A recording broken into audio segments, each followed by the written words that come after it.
자, 그럼 다음으로 그러면 알아차림에 대해서 조금 더 깊이 알아보겠습니다. 알아차림은 그 사띠라고 얘기합니다. 빨리어로. 고대 인도 빨리어로 사띠라고 얘기하고요. 이거를 한자로 옮긴 것이 아까 교수님 말씀 주셨던 것처럼 정념입니다. 념. 념. 그리고 이것을 영어로 옮긴 것이 마인드풀리스입니다. 마인드풀리스. 마인드풀리스를 또 이게 다시 역수입돼서 한국에서 번안한 것이 마음챙김입니다. 어, 이렇게 이해하시면 됩니다. 기본적으로 이렇고요. 또 이렇지 않다라고 얘기하는 분도 있다는 건 살짝 말씀드리면서 진행하겠습니다. 그래서 사띠는 바른 기억입니다. 알아차린 것을 기억한다는 것입니다. 기억을 뭐 어떤 걸 기억하는 거냐면 내가 뭔가 알아차렸어요. 아, 이거는 내가 지금 뭔가 갈망하고 있구나. 아, 이건 내가 혐오하고 있구나. 이런 것을 알아차렸죠. 그것을 기억해야 된다는 거예요. 잊지 말고. 다음에 그 순간이 됐을 때, 아, 맞아. 이게 내가 지난번에 생각했던 그 갈망이지. 아, 내가 지난번에 내가 밀쳐냈었던 혐오지. 라는 걸 기억하라는 거예요.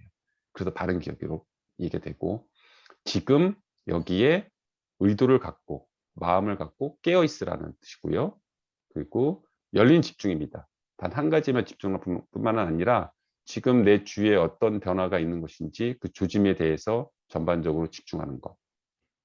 그리고 무언가 있다는 것을 알고 현재 상황에 대해서 또 주제에 대해서 정확히 이해하고 있는 것. 이런 것이 다 알아차림입니다.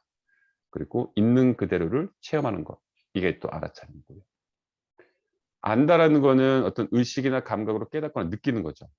차리는 거는 좀 가다듬는 겁니다. 그 단순히 아는 게 아닌 거죠. 알아차리는 거기 때문에 차리는 상황까지, 수준까지 가야 되는 거죠. 그리고 이 알아차림에는 메타인지적인 것이 포함되어 있는 것이고, 코칭 핵심 역량에서 말씀 주신 건데요. 생각을 자극하는 thought provoking과 같은 활동들이 다 관련되어 있는 것이 알아차림입니다. 이 알아차림을 그러면 이 집중 명상과 통찰 명상은 무슨 관계가 있는 거냐라고 살짝 보면요. 알아차림, 이 삿띠가 있어야 집중 명상도 할 수 있고, 알아차림이 있어야 통찰 명상도 할 수 있는 겁니다. 그래서 어떤 분들은 알아차림과 통찰 명상 같다라고 설명을 하시는 분도 계셔요. 그냥 알아차림이 이꼴 통찰 명상입니다라고 얘기하는 분도 있지만, 제가 또 이렇게 찾아보니 이렇게 집중 명상과 통찰 명상이 다 기반이 되는 것이 사띠다, 사띠가 있어야 된다라고 얘기합니다. 그리고 여기 오른쪽에 있는 이 무상고무아는 이 통찰 명상을 통해서 아까 지혜를 얻는다고 하지 않습니까? 그 지혜가 바로 무상고무아입니다. 계속해서 윗바사나 명상 수행을 가면 윗바사나 명상을 하면서 무상하다는 것을 알아차리고 계속 얘기를 합니다. 무엇이 일어났다 사라지는 것을 알아차리라고 계속 얘기합니다. 그 경험을 통해서 그 몸으로 감각을 통해서 체험한 것을 지혜로서 무상을 이해하라고 얘기합니다. 그렇게 이해하시면 되고요. 아까 말씀드린 것처럼 알아차림과 통찰명상 같다. 사띠와 윗바사는 같다라고 말씀하시는 분도 계시고, 알아차림하고 마음 측면 다르다라고 얘기하시는 분도 계십니다. 특히 이제 스님들이 또 많이 얘기하시더라고요. 알아차림하고 마음 측면 다르다. 알아차림의 3요소를 이제 김정규 교수님이 쓴 그 게슈탈트 심리출에 보면 이렇게 얘기합니다. 현재를 지각하는, 지금 이 순간을 지각하는 거고, 행동 주체는 바로 나 자신이라는 걸 깨닫는 거고, 그리고 반응을 내 자신이 선택할 수 있는 것. 이것이 알아차림이 세 가지라고 얘기를 하고 있습니다. 그래서 이제 알아차림의 이제 프로세스를 보면 아까 교수님 말씀 주셨던 것처럼 어떤 자극이 일어나죠. 자극이 일어났을 때 누군가가 저에게 욕을 했어요. 욕을 하면 바로 알아차림이 없을 때는 이 디폴트 모드 네트워크가 발동이 되죠. 그래서 무의식적으로 반응을 합니다. 그래서 그 사람에게 제가 욕을 하거나 때릴 수도 있겠죠. 무의식적으로. 그거는 리액션입니다. 그냥 무의식적인 반응. 그런데 이 알아차림을 하게 되면 자극이 왔을 때 교수님 아까 말씀하셨던 것처럼 스페이스가 길어지죠. 딱 스탑이 되죠. 이 사람이 나한테 욕을 했네? 여기 딱 알아차렸어요. 스톱이 됐어요. 그 다음에 선택을 하게 됩니다. 1번, 나도 욕을 할까? 2번, 때릴까? 3번, 내가 지금 화가 난 것 같은데 화를 낮추기 위해서 1부터 10까지 쓸까? 4번, 그냥 모른 척 할까? 이런 선택지를 내가 알아차릴 수 있게 됐죠. 그 공간이 생기게 됐죠. 그 공간이 생긴 상태에서 최적의 반응을 하는 겁니다. 리액션이 아니라 리스판스를 하는 겁니다. 그래서 그래 지금 이 상황에서 내가 화가 났구나. 1부터 10까지 세자. 세 번째 거를 내가 선택을 하자. 즉 지혜로운 선택을 할 수 있게 된다는 거예요. 지혜로운 선택. 그래서 리스판스를 하게 된다는 거죠. 그래서 이제 알아차림이 중요하다고 하는 거고, 저도 호흡 명상을 한 90일째쯤 석 달 정도 하니까 나한테 지금 스탑할 수 있는 힘, 알아차림을 할 수 있는 스페이스가 생겼구나라는 거를 알게 됐어요. 제가 주위 분들에게 그래서 한 석 달 정도는 그냥 묻지도 말고 따지지도 말고 그냥 명상해 보셔라 라고 얘기를 해봤었거든요. 그건 알아차림입니다. 그리고 알아차림의 특징은 행위인 동시에 능력이죠. 그리고 누구나 다 갖고 있기 때문에 개발할 수가 있는 거고요. 그리고 의도된 주의력이고, 그리고 메타인지고, 그리고 지금 여기에서 일어나는 것들을 그대로 받아들이는 겁니다. 그리고 어떤 당위성, 뭐뭐 해야 된다는 것을 몰아내고 내 스스로의 정체성을 가지고서 선택하는 것, 이것이 이제 알아차림인 거죠. 그래서 이 알아차림을 그럼 코칭하고 연계해서 생각해 보면, 그 교수님이 스페이스 코칭에서 정의하신 내용을 제가 그대로 갖고 왔습니다. 고객과의 대화를 통해 일어나고 있는 내적, 외적 현상을 판단하지 않고 있는 그대로 지각하고 체험하는 행위가 코칭에서의 알아차림이다 라고 말씀을 주셨습니다.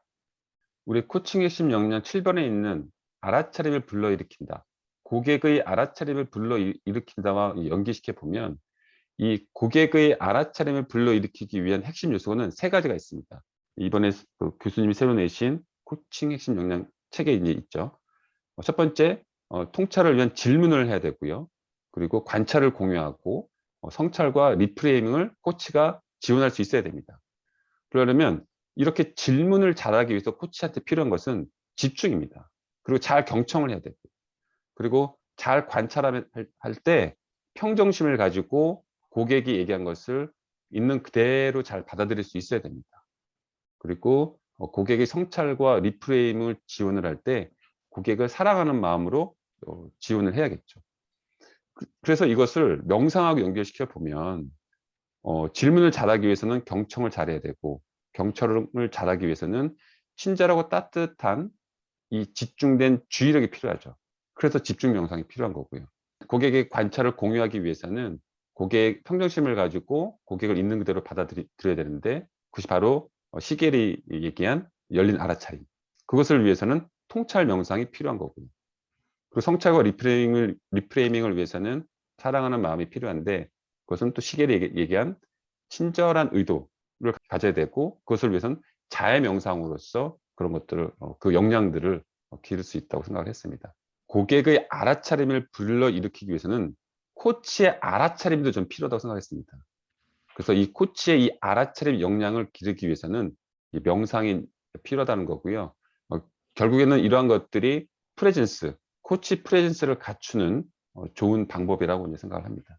마지막 다시 한번 정리해보면, 집중 명상, 통찰 명상, 자해 명상을 통해서 코치는 주의력, 알아차림, 친절한 의도를 갖고 고객에게 따뜻하게 집중하고, 고객을 온전히 받아들이고, 고객을 사랑하는 마음으로 고객의 알아차림을 불러일으킬 수 있다라고 정리를 해봤습니다.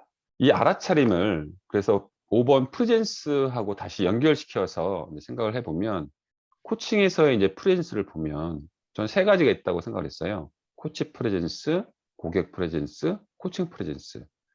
코치 프레젠스는 코치가 에고리스 상태에서 고객을 관찰하면서 파트너로서 고객에게 되돌려주고, 그리고 열려있는 마음으로 고객에게 안정감을 주면서 코칭 전체를 메타인지하고 있는 것, 이거를 전 코치 프레젠스라고 생각을 해봤고요.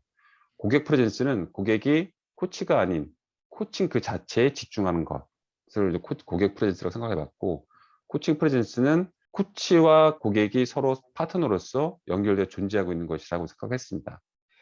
그럼 이 프레젠스를 유지한다의 실행 지침이 6가지가 있습니다. 그 6가지를 하나씩 보면, 집중하고 관찰하고 공감을 하라고 합니다. 그러기 위해서는 어떤 역량이 필요하기 위해서는 바로 명상이 필요할 수 있겠죠. 그리고 코칭 과정 내내 호기심이 있어야 됩니다. 고객에 대한 열린 호기심, 그다음에 어떤 민감하게 알아차리는 것, 그리고 그 고객과 그 코칭의 현장을 메타인지로서 알아차리기 위해서는 명상이 또 필요하겠죠. 그리고 고객과 함께 있는 그 공간에서 감정 관리를 하기 위해서도 평정심을 갖기 위해서 명상이 또 필요할 것입니다. 그리고 고객의 어떤 강한 감정 상태에 대해서도 코치가 자신감 있는 태도로 해야 되기 위해서는 평정심이 필요할 것이고, 그러기 위해서는 또 명상 수행이 또 도움이 되겠죠.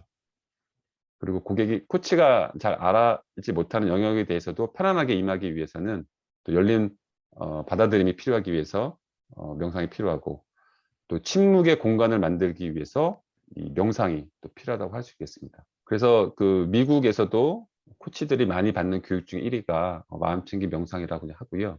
그 왜 그러면 그렇게 마음챙김 명상을 이 코치들이 수행을 하고 또 중요한 역량으로서 쌓고 있는 걸 보면, 그 마음챙김 명상을 하게 되면 뇌섬엽, 전대산 피질, 뭐 전전두엽, 대뇌 기저혈과 같은 뇌의 다양한 곳이 발달이 되는데, 그 발달된 그 뇌의 영역이 주의력, 회복력 이런 것에 관련이 되어 있고, 그다음에 어떤 몸의 감각, 몸의 감각이라는 것은 어떻게 보면 약간 육감과 같은 어떤 gut feeling 같은 직감과 같은 거에 또 연결될 수 있겠죠. 그리고 긍정적으로 또 바라볼 수 있게 하고, 그 유연하게 자아 인식을 하고, 그 상대방의 입장에서 메타 인지를 할 수 있도록 하는 다양한 그 뇌의 요소들을 명상이 도와주고 있다라는 것이 많은 그 과학 논문을 통해서 현재 얘기가 되고 있습니다.